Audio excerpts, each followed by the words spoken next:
여호와께서 모세와 아론에게 말씀하여 이르시되 나를 원망하는 이 악한 회중에게 내가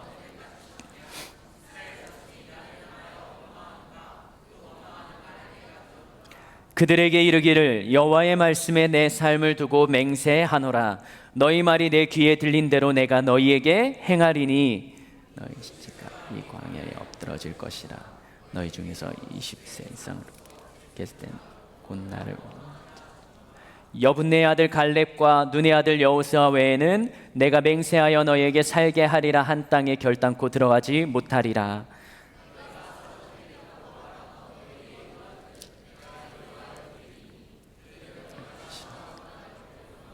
너희의 시체는 이 광야에 엎드러질 것이요 너희의 자녀들은 너희 반역한 죄를 지고 너희의 시체가 광야에서 40년의 광야에서 같이 읽겠습니다. 너희는 그 땅을 정탐한 날 수인 40일의 하루를 1년으로 쳐서 그 40년간 너희의 죄악을 담당할지니 너희는 그제서야 내가 싫어하면 어떻게 되는지를 알리라 하셨다 하라. 아멘. 오늘의 말씀의 제목은요, 광야 훈련 학교입니다. 따라서 할 거예요. 광야 훈련 학교. 학교라고 하면 좋아요, 싫어요? 네, 그렇습니다. 네, 학교는 저희에게 좋은 이미지가 아니에요. 학원은 좋아요, 싫어요? 학원도 싫어요. 네, 스쿨은 좋아요, 싫어요? 네, 뭐 다 싫어요. 이스라엘 백성들에게 광야 훈련 학교는 좋았을까요, 싫었을까요?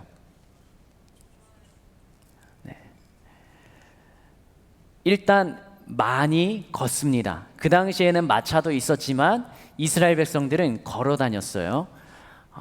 제가 가장 많이 걸었던 때가 군대에 있을 때 행군한 거였어요. 20km 정도를 걸었는데요.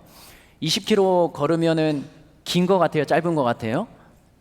여기에서 상암 월드컵 경기장까지가 몇 킬로 정도 되는 것 같습니까? 상암 꽤 멀죠, 거기도? 네, 몇 킬로 정도 될 것 같아요? 상암 월드컵 경기장이 18km, 네, 김포공항까지가 26km. 군대에서는 보통 40km까지 행군한다 하지만 저는 20km까지 야간 행군을 했는데요. 그때는 밤이어서 그냥 아래만 보면서 지나갔는데 눈 뜬 대낮에 인천공항까지, 김포공항까지 26km를 걸어가야 한다면 쉽지 않게 걸어갈 것입니다. 근데 이스라엘 백성들은 광야에서 몇 년 동안 걸어 다녔을까요? 정착하고 기다렸던 시간도 있지만 40년을 걷기 시작합니다. 하나님이라는 위대한 신이 주인이 되어서 애굽에서 나옵니다. 출애굽하고요. 그때부터 하나님의 기적을 경험합니다. 10가지 재앙, 홍해가 갈라지는 사건, 마른 땅으로 걷는 사건, 만나와 메추라기, 반석에서 물이 나오는 사건들을 경험하면서 이스라엘 백성들은 광야의 시간을 하루하루 보내어 갑니다. 약속의 땅에 들어가기만 하면 이제 400년의 노예 생활 끝나고 하나님이 주인이 되고 가나안 땅이라는 그곳에 이스라엘 백성들이 정착하면서 이제는 노예가 아니라 자유의 신분으로 살아갈 수 있는 이스라엘 백성들의 삶입니다.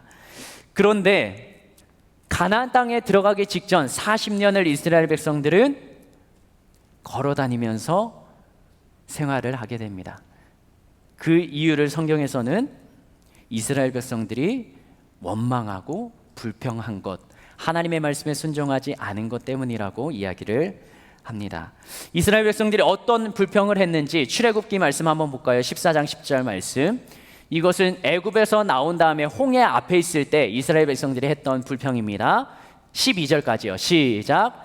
바로가 가까이 올 때에 이스라엘 자손이 눈을 들어 본즉 애굽 사람들이 자기들 뒤에 이른지라. 이스라엘 자손이 심히 두려워하여 여호와께 부르짖고 그들이 또 모세에게 이르되 애굽에 매장지가 없어서 당신이 우리를 이끌어내어 이 광야에서 죽게 하느냐. 어찌하여 당신이 우리를 애굽에서 이끌어내어 우리가 애굽에서 당신에게 이른 말이 이것이 아니냐. 이르기를 우리를 내버려두라. 우리가 애굽 사람을 섬길 것이라 하지 아니하더냐. 애굽 사람을 섬기는 것이 광야에서 죽는 것보다 낫겠노라. 열 재앙을 통해서 애굽에서 나올 때 이스라엘 백성들의 마음은 어땠을까요? 그들의 마음속에는 이제 노예 해방이라는 기쁨과 하나님의 역사에 대한 감사의 마음이 있었을 거예요. 근데 나온 지 불과 얼마 되지 않아서, 한 달도 되지 않아서 이스라엘 백성들 불평을 합니다. 차라리 애굽이 낫다. 그 노예 생활이 더 낫다라고 말합니다. 왜요? 뒤에서는 애굽의 군사들이 쫓아오고 앞에서는 홍해가 가로막고 죽을 것 같은 상황과 환경에 놓이니까 차라리 죽지 않고 고난 속에 애굽에서 살던 삶이 낫겠다라는 거죠. 두 번째 불평은 이겁니다. 가데스 바네아라는 곳에서 12명의 리더를 뽑아서 가나안 땅을 정탐하게 합니다. 12지파에서 한 명씩 뽑아서 그 리더들을 40일 동안 가나안 지역을 정탐하게 하는데, 거기에서 긍정적인 피드백을 하는 사람과 부정적인 피드백을 하는 사람이 나옵니다. 그 땅은 우리가 점령할 수 있습니다. 우리가 공격해야 됩니다. 라고 말하는 사람과, 그 땅은 우리가 점령할 수 없습니다. 그 땅은 너무나 거인들, 힘센 사람, 우리는 메뚜기 같은 존재임을 보고서 와서 이야기합니다. 긍정적으로 말했던 사람은 몇 명인가요? 부정적으로 말했던 사람은 몇 명인가요? 12명 중에 부정적으로 말한 사람은 10명. 그리고 긍정적으로 대답했던 사람은 여호수아, 갈렙 두 사람입니다. 이스라엘 백성들은 이야기합니다. 그 정탐꾼들의 이야기를 듣고 백성들이 하는 이야기예요. 민수기 14장 1절에서 3절 말씀 같이 한번 읽겠습니다. 시작. 온 회중이 소리를 높여 부르짖으며 백성이 밤새도록 통곡하였더라.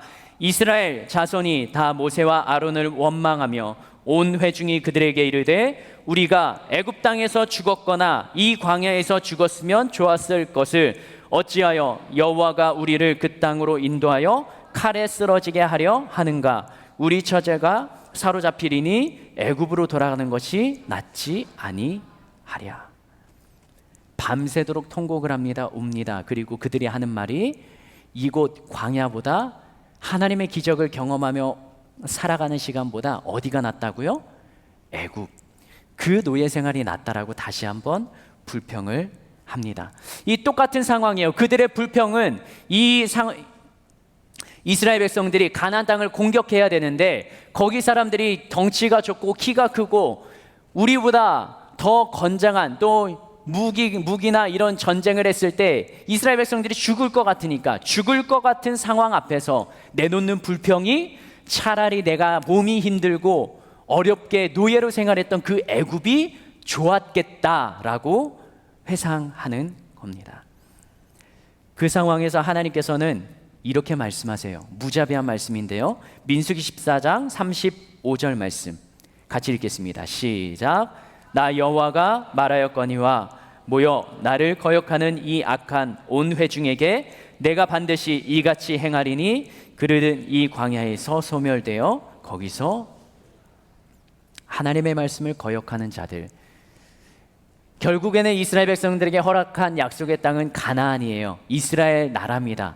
근데 그 땅으로 공격해서 가야 되는데 전쟁을 치르고 위험 수당을 감당하지 않는 그들을 향하여서 하나님은 나를 거역하는 악한 회중이라고 표현을 하십니다. 그리고 그 광야에서 그 사람들은 소멸되어 죽을 것이라고 말씀하십니다. 그 결과를 이어서 기록합니다. 36절에서 38절 말씀까지. 불평했던 사람들에 대한 광야에서의 심판입니다. 시작. 모세의 보냄을 받고 땅을 정탐하고 돌아와서 그 땅을 악평하여 온 회중이 모세를 원망하게 한 사람, 곧 그 땅에 대하여 악평한 자들은 여호와 앞에서 재앙으로 죽었고 그 땅을 정탐하러 갔던 사람들 중에 오직 눈의 아들 여호수아와 여분네의 아들 갈렙은 생존하니라. 아멘. 가나안 땅에서 불평했던, 애굽에서 성인으로 살았던 이스라엘 백성들, 출애굽했던 1세대들은 광야에서 모두 다 죽습니다. 그러나 그 중에서 살아남은 두 사람이 누구라고요? 여호수아와 갈렙. 이 여호수아와 갈렙은 어떤 사람이에요? 10명의 정탐꾼이 그 가나안 땅에 대해서 부정적인 시간으로 우리가 공격할 수 없다라고 말할 때 이 두 사람만은 그들은 우리의 밥이라고 하면서 그 땅을 공격하고 하나님이 우리와 함께 하실 것이라는 믿음의 반응을 보였던 두 사람입니다. 이스라엘 백성들은 두려움 앞에서, 자신의 위협의 순간 앞에서 어떤 반응을 보였냐? 믿음의 반응이 아니라 불평과 이전 과거에 좋았던, 과거에 살았던 그 삶을 회상하고 좋아했습니다. 그런데 그 사람들을 하나님께서는 하나님의 말씀에 순종하지 않았던 명목으로 광야에서 숨을 거두게 만들고, 그의 아들들, 불평했던 성인들의 자녀들이 다시 성인이 되었을 때 40년이 지나서 그들을 데리고 여호수아와 갈렙이 가나안 땅으로 정복하고 그 땅 가운데 정착하는 그 시대를 하나님께서는 이끌어 가십니다. 계속적으로 반복되는 말씀이죠. 하나님의 말씀에 순종하는 자들에게는 하나님께서 인도하심과 그의 삶을 책임지시고, 하나님의 말씀에 불순종했던 이스라엘 백성들에게는 그들에게 심판과 저주와 여기에서 말하는 죽음이라는 것으로 그들이 약속한 땅에 들어가지 못하는 상황을 하나님께서는 이루어 가십니다. 우리들의 삶의 반응은 어떤가요? 지금은 하나님의 말씀에 불순종한다고 해서 하나님이 치시거나 직접적으로 죽이시지 않습니다. 그런데 하나님께서는 이 시대에도 요구하는 것은 광야에서의 직접 사막에 가서 사는 삶이 아니라 이 세상 가운데 살아가는 삶 중에서 하나님의 말씀대로 반응하고 그 말씀에 순종하며 살아가는 삶, 그 삶을 하나님께서는 믿음의 사람들에게 요구하시는 것입니다. 저희들의 믿음의 자리는 어디인가요? 두려움과 상황 앞에서 뒤로 주춤주춤 물러나고 이전에 좋았던 그때의 삶을 회상하면서 지금의 삶을 부정하거나 불평하고 있지는 않나요? 아니면 새롭게 두려움의 상황이지만 그 상황에 한 걸음 믿음으로 도전하고 나아가고 계신가요? 이스라엘의 광야 훈련 학교는 40년입니다. 그 40년의 시간은 왜 40년으로 책정되었을까요? 그것은 하나님이 정한 시간입니다. 민수기 14장 34절 말씀 볼까요? 민수기 14장 34절 시작. 너희는 그 땅을 정탐한 날 수인 40일의 하루를 1년으로 쳐서 그 40년간 너희의 죄악을 담당할지니 너희는 그제서야 내가 싫어하면 어떻게 되는지 알리라 하셨다 하라. 하나님의 말씀에 정탐꾼을 보냅니다. 40일 동안 정탐하라 보냅니다. 근데 그 말씀에 순종하지 않았던 이스라엘 백성들에게 하나님은 40년의 광야의 훈련 시간을 갖습니다.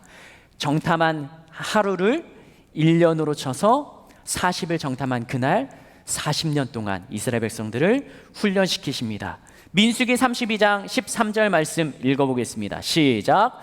여호와께서 이스라엘에게 진노하사 그들에게 40년 동안 광야에 방황하게 하셨으므로 여호와의 목전에 악을 행한 그 세대가 마침내는 다 끊어졌느니라. 40년 광야 생활이 아니고 바로 가나안 땅으로 갔으면 이 출애굽했던 1세대, 불평했던 1세대들도 가나안 땅으로 들어갔을 것입니다. 그런데 40년이라는 시간을 두고 하나님께서는 그들을 훈련시키시면서 불순종했던 그들에게 죽음, 그리고 그 다음 세대에게 다시 훈련을 시키시고 그들에게 명령을 주시고 그들이 하나님의 말씀에 따라서 순종하는 삶을 살아가게 하십니다. 어떻게 보면 부정적인 시각으로 바라볼 수 있습니다. 하나님의 기적을 경험했던 믿음의 사람들이 광야에서 죽어버렸기 때문입니다. 광야에서 살아가는 사람들은 출애굽의 열재앙을 경험하지 못했어요. 홍해가 갈라지는 기적을 경험하지 못했습니다. 그런 기적을 경험하면 어떻게 보면 하나님을 향한 믿음과 신앙이 더 크다고 할 수가 있겠죠. 그 믿음의 사람들을 하나님께서는 죽음으로 그들에게 심판하십니다. 공동체 안에서는 믿음의 경험이 중요합니다. 그러나 그 믿음의 경험이 있다 할지라도 하나님의 말씀에 순종하지 않는 삶의 모습이라면 하나님께서는 다시 또 다른 세대를 일으켜서 훈련시키시는 것을 이 광야 40년 생활을 통해 보게 됩니다.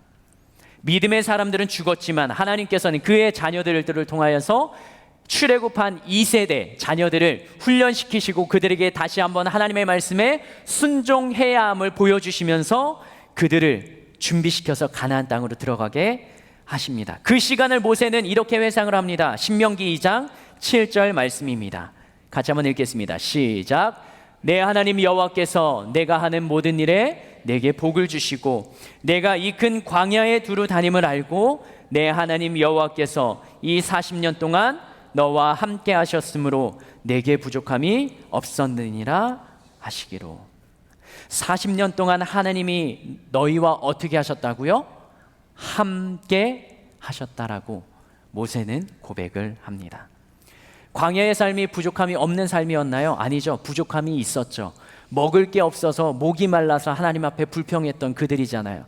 삶에 풍족함은 없었습니다. 그러나 더 많이 가지지는 것이 아니라 필요한 것을 때에 따라 공급하시는 하나님의 역사와 하나님의 함께 하심을 경험하는 광야에서의 훈련의 시간이었습니다. 그것이 이스라엘에게는 광야 훈련 학교입니다. 하나님의 말씀에 순종하고 필요한 것이 있으면 하나님께 기도하고 하나님께 기도함으로 필요한 것을 공급받는 그 말씀에 훈련하는 하나님의 인도하심과 함께 하심으로 살아가는 삶을 이스라엘 백성들은 40년 동안 훈련받았던 것입니다.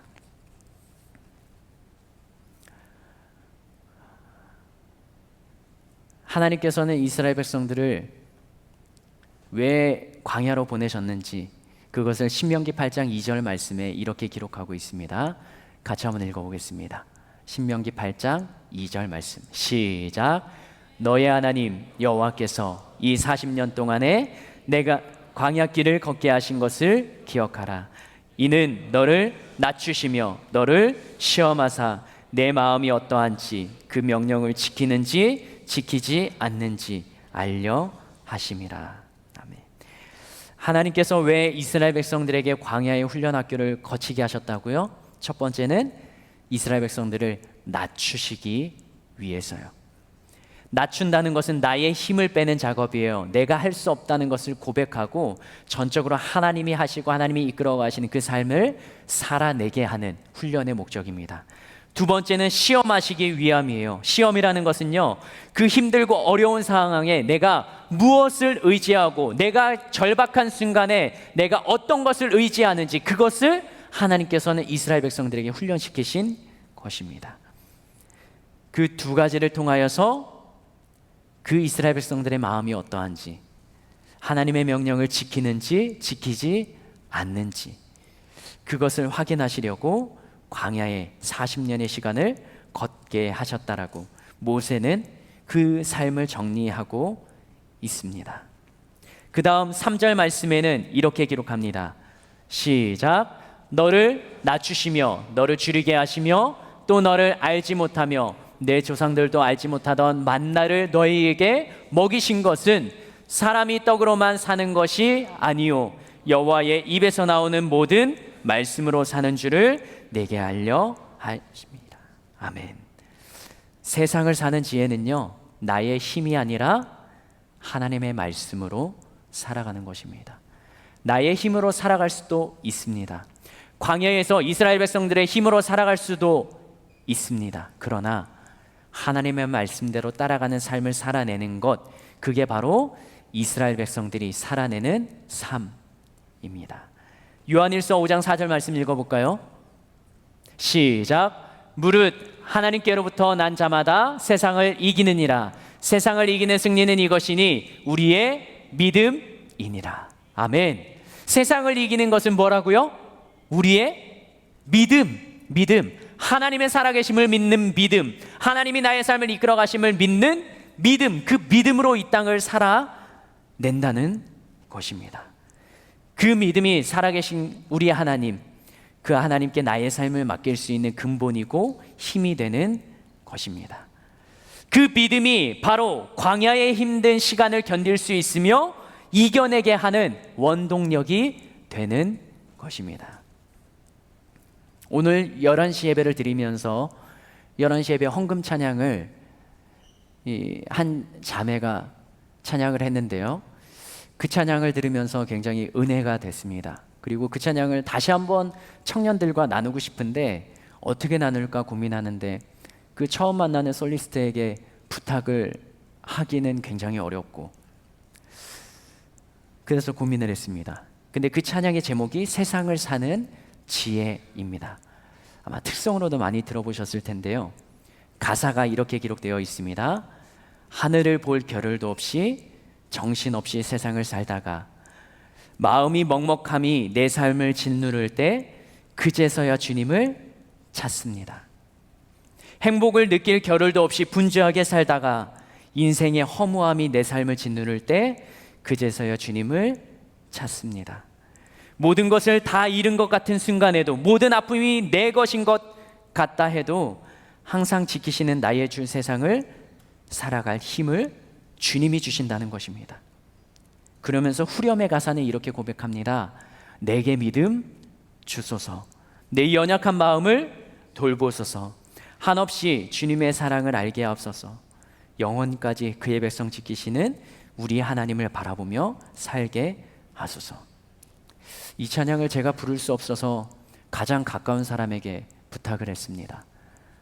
찬양의 가사를 묵상하시면서 찬양의 가사를 눈으로 따라 읽고 아시는 분은 찬양을 부르시면서 함께 찬양을 하면 좋겠습니다.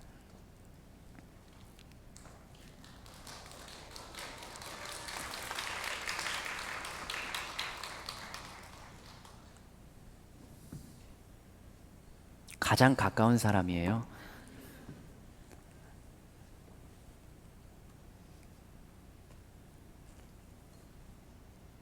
아시는 분은 찬양을 같이 하시면서 은혜를 나누면 좋겠습니다.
함께 눈을 감고 기도하면 좋겠습니다. 삶의 모든 것을 다 잃은 것 같은 그 순간에라도 세상 모든 아픔이 다 나에게 담겨 있는 것 같은 그런 삶의 현장이라 할지라도 찬양에 작사가는 고백을 합니다. 항상 지키시는 나의 주님, 세상을 살아갈 힘을 주시네. 삶의 현장이 쉽지만은 않죠. 여러분들의 삶 가운데 삶이 짓누르는 무게 때문에 견딜 수 없는 그 시간을 보내기도 하죠.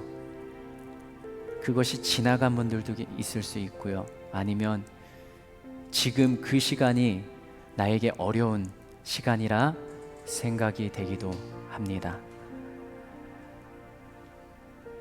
그런데 오늘 본문 말씀을 통하여서 모세는 그 40년 광야 생활을 회상을 합니다.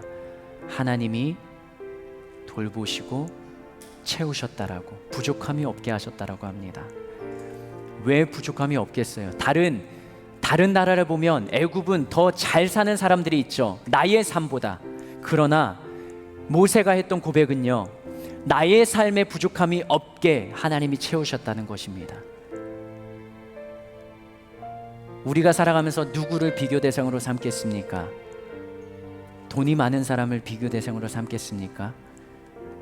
그러면 평생을 수없이 많은 물질을 쌓는다고 해도 만족이 채워지지 않을 것입니다. 직업을 놓고 나의 만족의 대상을 삼으시겠습니까? 어느 직장에 가야, 어느 직책에 올라가야 만족하시겠습니까? 한 회사의 오너 자리까지 가야 되나요? 그러면 또 다른 경쟁의 회사들과 비교하게 될 것입니다. 직장으로도 직업으로도 학교로도 우리들의 만족을 채우기는 쉽지 않습니다. 그런데 모세는 고백을 합니다. 하나님께서는 부족함 없이 채우셨다고요. 우리들은 하나님을 언제 찾습니까? 이스라엘 백성들은 삶이 힘들고 어렵고 불평할 때 그 불평을 하면서 하나님 어디 계시나요? 왜 우리를 이 광야로 이끄셨나요? 그때 하나님을 찾았습니다. 불평하면서요. 저희들은 언제 하나님을 찾습니까? 이스라엘 백성들처럼 불평의 시간에 힘들고 어렵다고 토로하는 그 시간에 하나님을 찾습니까? 아니면 그런 삶의 현장이지만 그럼에도 불구하고 하나님, 내가 그 시간 주님 앞에 무릎을 꿇고 주님 앞에 엎드리기를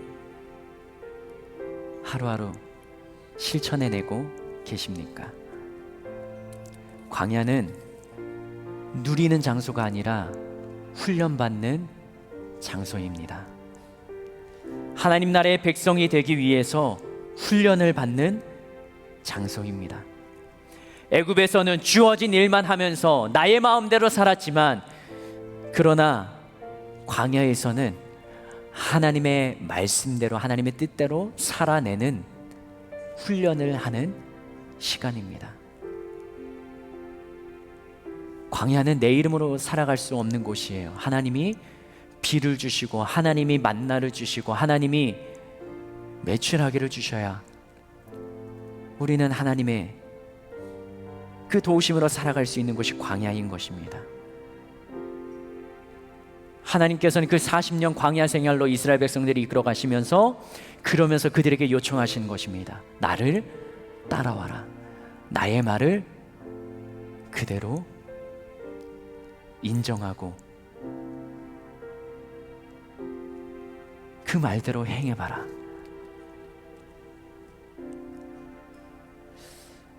시간 함께 기도하면 좋겠습니다. 하나님, 나도 하나님을 바라보며 살고 싶습니다.